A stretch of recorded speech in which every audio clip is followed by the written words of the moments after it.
এক ছিল ছোট্ট মেয়ে।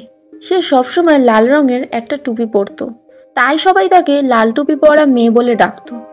একদিন তার মা তাকে একটা খাবারের ঝুড়ি দিয়ে বলল, এই ঝুড়িটা তোমার দিদার বাড়ি নিয়ে যাও, কিন্তু সাবধানে যেও আর রাস্তার থেকে সরে যেও না। লাল টুপি মেয়েটি জঙ্গলের মধ্যে দিয়ে হেঁটে যাচ্ছিল। তখন সে একটা চতুর নেকড়ের সাথে দেখা করলো। নেকড়ে তার সাথে কথা বলে জেনে নিল সে কোথায় যাচ্ছে। মেয়েটিকে বোকা বানানোর জন্য নেকড়ে তাকে বলল, তুমি তোমার দিদার জন্য কিছু ফুল তুলে নিয়ে যাও। এতে মেয়েটি রাস্তা থেকে সরে গিয়ে ফুল তুলতে লাগলো।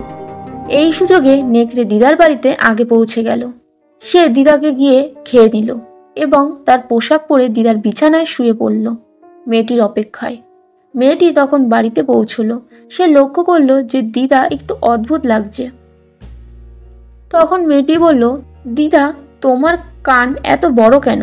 তখন নেকড়ে বলল, তোমার কথা ভালোভাবে শোনার জন্য বাবু। দিদা, তোমার চোখ এত বড় কেন? নেকড়ে বলল, তোমাকে ভালো করে দেখার জন্য বাবু। দিদা, তোমার দাঁত এত বড় কেন? নেকড়ে বলল, তোমাকে গিলে খাওয়ার জন্য। এই কথা বলেই নেকড়ে মেয়েটির দিকে ঝাঁপিয়ে পড়ল। মেয়েটিকে বাঁচাতে এক কাঠুরে এসে নেকড়েকে মেরে ফেলল এবং দিদাকে বাঁচিয়ে তোলে।